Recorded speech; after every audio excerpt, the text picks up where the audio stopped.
You know that moment your life splits into a before and an after? Mine wasn't when the doctors said I needed the surgery to live. It wasn't even when my parents didn't show up at the hospital. It was a week later, weak and shaking, my body held together by stitches and rage, listening to the voicemail my sister left. Her voice was so calm, like she was ordering a coffee. The trust Grandpa left you? Mom and Dad and I agreed it was better used to stabilize the family portfolio. My hedge fund had a liquidity event. You'll thank us later. They'd stolen the $287,000 inheritance meant for my recovery, for my twins' college funds, while I was under anesthesia. But the real knife twist came from my father, years earlier, a truth so casual it was almost an afterthought. At my military oath ceremony, the one moment meant to define my duty and honor, he'd leaned in, smelling of expensive scotch, and said, "Just so you know, we only finalized the adoption for the tax breaks. Good luck, soldier." I played the voicemail again. And again. The beeping of the hospital machines faded into a silent, humming void. The love I'd fought for, bled for, had never existed. It was a financial calculation. A deduction.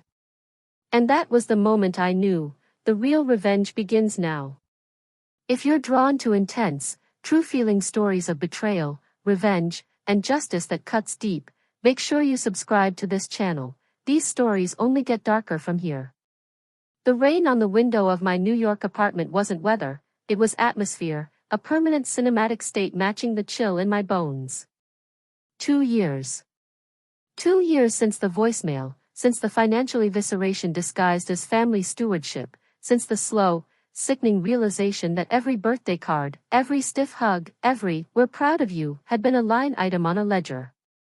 My parents, Richard and Cynthia Vale, pillars of Connecticut faux gentility. My sister, Gwendolyn, Gwen, the sharpest blade in the drawer, elegant and venomous, running her boutique hedge fund from a glass penthouse that seemed to scrape the underbelly of the clouds. And me, Alex. Former Captain Alex Vale. Adopted son. Dupe. The slow, trusting one who went into the army to earn a love that was never on offer. The inheritance theft was the catalyst, but the foundation was that oath ceremony a decade prior. The memory was a splinter in my mind, working its way deeper with time. The sun had been brutal that day at Fort Benning. My uniform, stiff and new, chafed. My parents stood apart from the other families, their clothes too crisp, their expressions one of detached appraisal, not pride. When the oath ended, a surge of feeling, maybe hope, made me turn to him. "Made it, Dad." He'd looked at me, through me, and delivered that line about the tax breaks with the offhandedness of commenting on the humidity.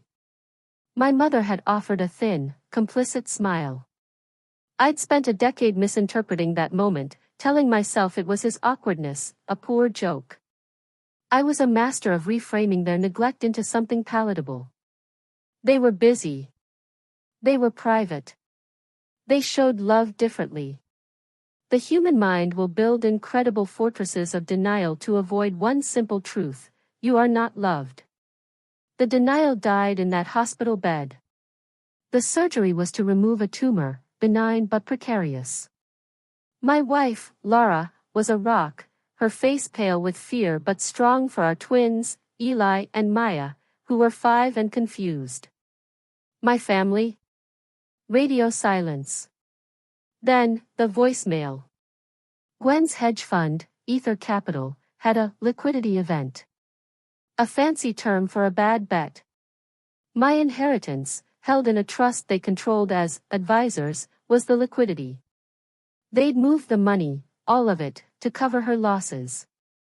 To protect the family name. When I finally got my father on the phone, his voice was all chilly reason. "It's not stealing, Alexander. It's repositioning. You were in no state to make rational financial decisions. Gwen will return it with interest when the market's correct." They never did. The markets, they said, never quite corrected enough. The rage was a living thing, but rage is a gas, it expands, it clouds, it dissipates. What settled in me was colder, a strategic clarity. I was a logistics officer, trained to assess terrain, identify weaknesses, and move resources to achieve an objective. My objective was no longer their love or approval. It was the systematic, irreversible dismantling of the fiction they called a family. I wanted their precious respectability to curdle from the inside out. I wanted the silence that followed my pain to become a deafening roar in their own lives. Laura saw the change. The light in my eyes had hardened into something reflective, like polished stone. "Alex," she'd whispered one night, her hand on my cheek. "The twins need a father, not a ghost on a mission." She was right. They became my anchor, my reason to be meticulous, not messy.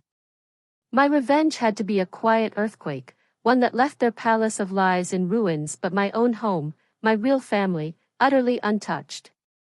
The first phase was intelligence. I took a job as a security consultant for a corporate firm, using my clearance and Army network to deepen my skills in digital forensics and passive monitoring. I learned everything. Richard Vale's real estate developments, which leaned heavily on silent partners and zoning board friendships. Cynthia's cherished charity board, a nexus of social climbing and quietly laundered reputations. And Gwen. Beautiful, ruthless Gwen. Ether Capital's returns were too smooth, too consistent. The financial forums whispered about a Vale halo, suggesting her success was less about genius and more about insider taps from our father's connections. I began to see the ecosystem. Our father provided the political and business grease, Gwen provided the modern, respectable financial front, and our mother polished the social shield.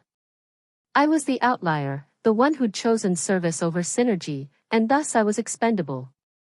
I started small, a shadow in their digital world. A spoofed email to a rival developer hinting at Richard's vulnerable bid for a waterfront property. An anonymous tip to a journalist about questionable donor allocations at Cynthia's charity gala, forcing a tedious, public audit that frayed her nerves. For Gwen, I cultivated a different approach. Through a shell profile, I engaged with a sharp, cynical financial blogger named Marcus, feeding him crumbs about Ether's suspicious liquidity patterns, always from the perspective of a concerned investor. Watching them twitch at the periphery of their vision was a small, cold satisfaction. But it was noise, not a knockout blow. I needed the one piece of undeniable truth. I needed a weapon that spoke in their own voices. It came from Grandpa Leo. My mother's father, the only one who'd ever looked at me and seen just a kid, not a tax deduction. He was a gruff, old-school man who'd made his money in manufacturing and distrusted his son-in-law profoundly. He'd been the one to set up the trust for me, a fact my parents resented. He died a year after my surgery. At the reading of his will, held in a lawyer's office that smelled of dust and regret, the air was thick with their anticipation. The bulk of his estate, a sprawling upstate New York property and a sizable stock portfolio, was to be split between my mother and Gwen. I was left a single, sealed envelope. The dismissive pity in their eyes was almost amusing. They saw it as a token, a consolation prize for the sick, failed son. Later, alone in my car, I opened it. Inside was a key and a note in his shaky script. Asterisk Alex. The lockbox at First Hudson Trust, Box 1147. For when the wolves show their teeth. They always do. Grandpa, asterisk, my heart hammered against my ribs. At the bank, the box contained stock certificates in defunct companies, some old gold coins, and a sleek, obsolete digital voice recorder. I charged it with a trembling hand. The files were dated sporadically over the last 5 years of his life. Mostly his own grumbling memos. But one file, labeled Garden, stopped my breath. It was a recording from his sunroom, made 4 months before he died. The recorder must have been left on, forgotten in a drawer or a pocket. The audio was crystal clear. First, my father's voice, tight with impatience. Leo, the boy is a liability. Emotionally needy. That army stint was a cry for attention. Now this medical drama. It's a bottomless pit. My mother, sighing. We have to be seen doing the right thing, Richard. For the community. But Gwen's situation is critical. If Ether falters, it reflects on all of us. The money from Alex's trust, it's the only clean solution. Then Gwen, ice in every syllable. Grandpa, it's not personal. It's actuarial. Alex's long-term prognosis, even after the surgery, is uncertain. The financial burden on the family would be immense. Redirecting the funds is the rational choice. He'll never know the details. And if he does, what can he do? He's broken. A long pause. Then Grandpa Leo's voice, a low rumble of pure disgust. You people make me ashamed. You took a child and turned him into a line on a spreadsheet. You're not a family. You're a syndicate. My father, coldly, we gave him a name, opportunities. The adoption was the best financial decision we ever made. And now, it's time for that investment to pay a different kind of dividend. The recording ended. I sat in the bank's sterile privacy room, the sound of their betrayal echoing in the silent, vaulted space. This was it. The weapon. Not just proof of theft, but a snapshot of their souls, calculating, cruel, and utterly convinced of their own impunity. The revenge shifted then, from guerrilla tactics to a grand, patient strategy. The recording was my nuclear deterrent, but launching it publicly was too crude. It would bring lawyers, chaos, sympathetic headlines for them as a family in crisis. No. I wanted them to feel the truth before the world heard it. I wanted the silence between them to fill with the ghost of that conversation. I began a campaign of psychological siege. I had the recording professionally cleaned, isolating the most damning phrases. Using encrypted burners, I sent them each a single, anonymous audio file on the same day. To my father, the adoption was the best financial decision we ever made. To my mother, we have to be seen doing the right thing. For the community. To Gwen, it's not personal. It's actuarial. He's broken. The effect was instantaneous and profound. They didn't know who had the recording, or how much. They only knew their most private, vile thoughts were no longer theirs alone. Paranoia is a solvent, it dissolves alliances. Their once unified front began to crack. My father, ever the pragmatist, hired a team of cybersecurity experts. My mother started drinking more heavily, her social performances becoming brittle and erratic. Gwen, the coldest, was the most affected.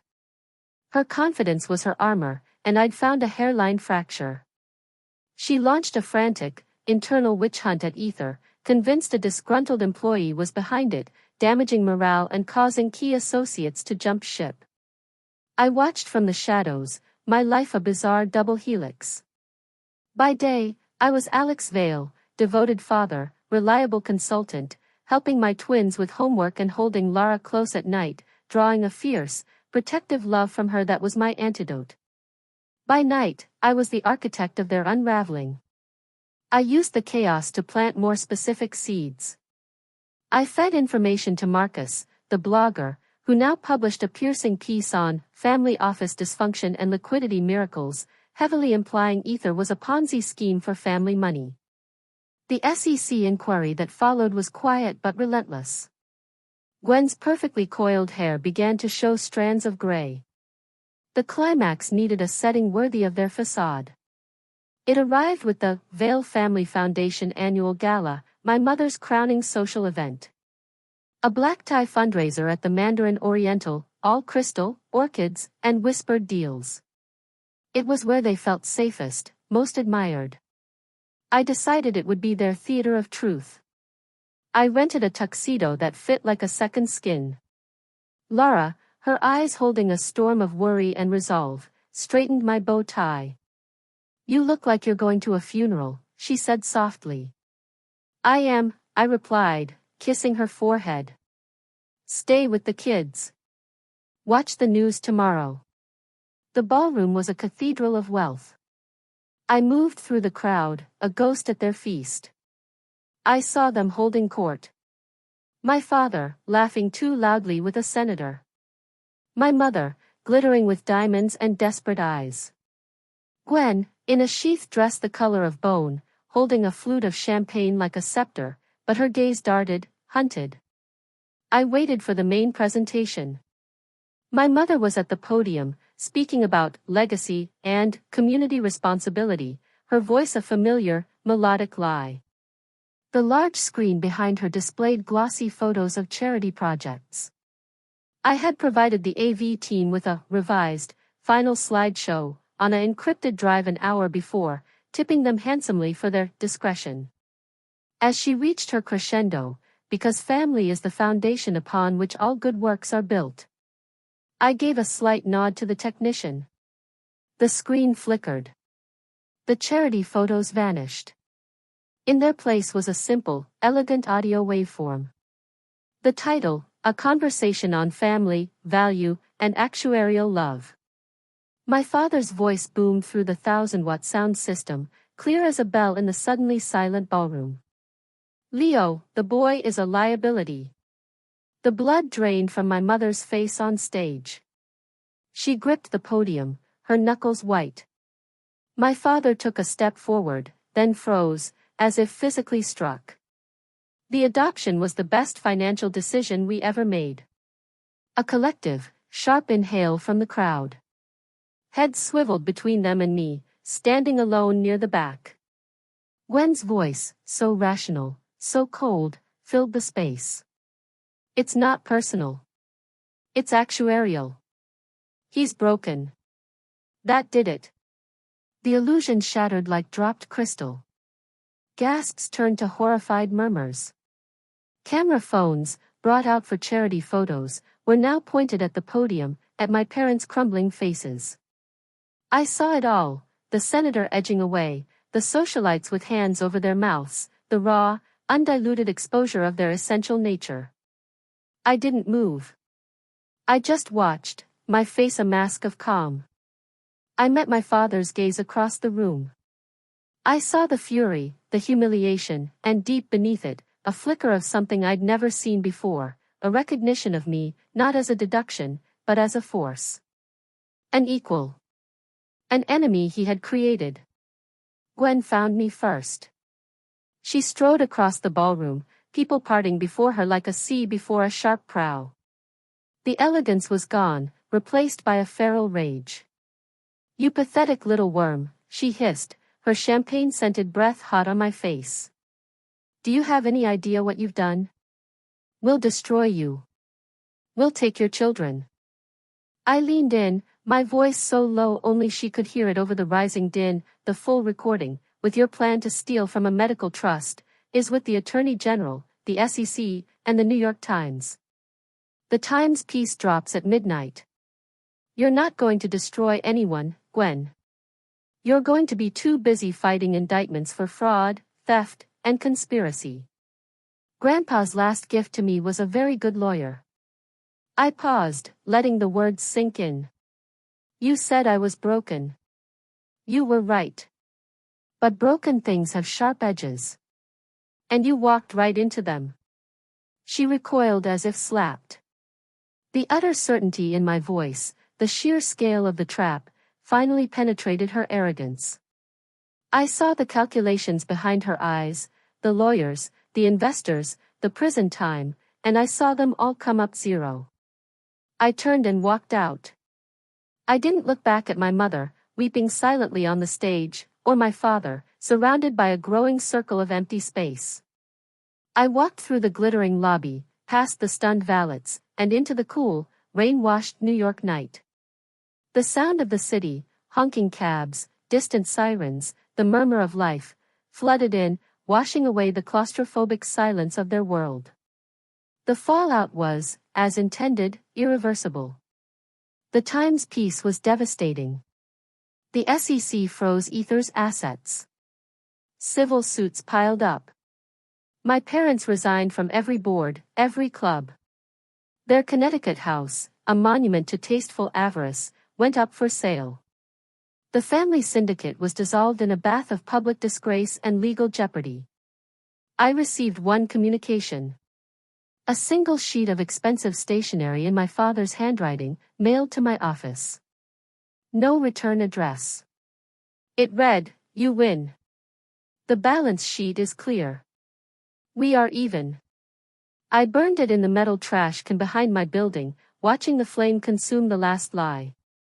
We were never even. We were never a family. The balance sheet, finally, reflected the truth. My revenge was complete. It wasn't sweet. It was a bitter, necessary medicine. It left a hollow space where my old longing had been, but that hollow was clean now, sterilized by truth. I had used their own weapons, secrecy, calculation, psychological pressure, against them, and in doing so, I had exorcised the ghost of the son they'd invented. I went home. Lara was waiting at the door. She didn't ask. She just took my face in her hands and searched my eyes. She saw the peace there, hard-won and fragile, but real. From the living room, I heard the laughter of my twins, Eli and Maya, a sound as pure and unconcerned with legacies as sunlight. I walked toward it, leaving the rain and the neon and the ghosts of that other life behind me, closing the door on the cold, and stepping into the warm, noisy, messy truth of my own.